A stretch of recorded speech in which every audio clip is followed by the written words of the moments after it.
ڈرامے کی next episode میں آپ لوگ دیکھیں گے کہ نشا کی ماں نے کتنے ارمانوں سے اس کی شادی کر کے اسے ڈولی میں بٹھا کر رخصت کیا تھا، لیکن اسے اس بات کا اندازہ نہیں تھا کہ اسے اتنی جلدی اپنی بیٹی کی لاش دیکھنی پڑے گی، وہ بھی اس طرح سے۔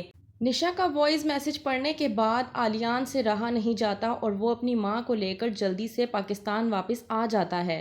وہ جاتا ہے نشا کا پتہ کرنے کے لیے، لیکن اسے کچھ خبر نہیں ملتی۔ وہ اپنے دوست ناصر سے کہتا ہے کہ وہ نشا کا پتہ کرے۔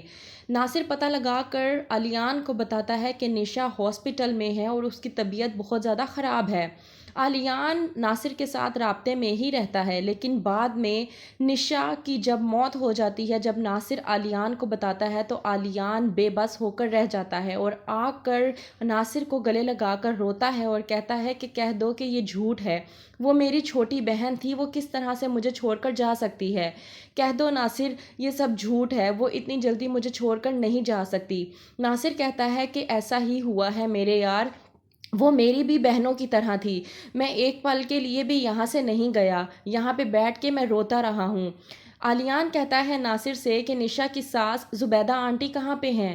وہ کہتا ہے کہ وہ یہیں پہ بیٹھی ہوئی تھی، لیکن جب ڈاکٹر نے باڈی کو دینے سے انکار کر دیا تو وہ چلی گئیں اور تب سے لے کر اب تک وہ واپس نہیں آئیں۔ آلیان کہتا ہے ناصر سے کہ میں جانتا ہوں کہ نشا کا شوہر نشا کے ساتھ صحیح سلوک نہیں کرتا تھا، میری بہن نے خود بتایا ہے کہ وہ اس پر تشدد کرتا تھا۔ جاتا ہے آلیان ڈاکٹر کے پاس اور ڈاکٹر سے بات کرنے کی کوشش کرتا ہے تاکہ وہ پولیس میں FIR درج کروا کر آلیان سعد کو جیل کروا سکے، لیکن ایسا بھی نہیں ہو سکا کیونکہ ڈاکٹر نے صاف صاف انکار کر دیا اور کہا کہ باڈی پہ تشدد کے نشانات ہوتے ہیں، ایسا کچھ نہیں تھا۔ آلیان کہتا ہے کہ میری بہن نے مجھے خود بتایا تھا کہ اس کا شوہر سعد اس پر تشدد کرتا تھا اور اس کے ساتھ اچھا سلوک نہیں کرتا تھا، اسے دن رات ٹارچر کرتا تھا۔ ڈاکٹر کہتی ہے کہ باڈی پر تشدد کے نشانات ہوں تو ثبوت بھی ہوتا ہے، لیکن اگر ایسے روح کے نشانات ہوں تو ایسے معاملات اللہ کے سپرد کر دیے جاتے ہیں۔ آلیان کہتا ہے کہ میں پھر بھی ان لوگوں کو نہیں چھوڑوں گا۔ وہ جاتا ہے سعد اور زبیدہ سے ملنے کے لیے ان کے گھر پر، لیکن وہ اس بات سے باخبر تھا کہ جب وہ پہنچے گا ادھر تو وہ وہاں پر نہیں ملیں گے، کیونکہ وہ لوگ تو اپنا گھر چھوڑ کر وہاں سے جا چکے ہیں۔ جب جاتے ہیں تو چوکیدار سے پوچھتا ہے آلیان، وہ کہتا ہے کہ وہ لوگ تو باہر کے ملک چلے گئے۔ آلیان کہتا ہے کہ انہوں نے میری بہن کو مارا ہے، میں ان لوگوں کو چھوڑوں گا نہیں۔ آلیان جب لے کر آتا ہے نشا کی لاش تو وہ کہتا ہے نوکرانی سے کہ ماں کو نشا کے بارے میں معلوم نہیں ہے اور اسے بتانا بھی نہیں، اگر ان کو پتہ چلا تو ان کی طبیعت بے حد خراب ہو جائے گی۔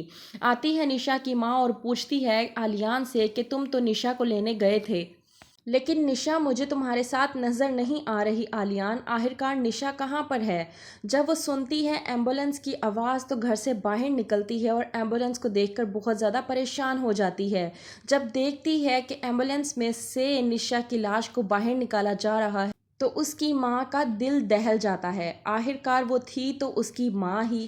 کیا کرے گا آلیان اب سب لوگوں کے ساتھ؟ دیکھنے کے لیے دیکھتے رہیے ڈرامہ سیریل داؤ۔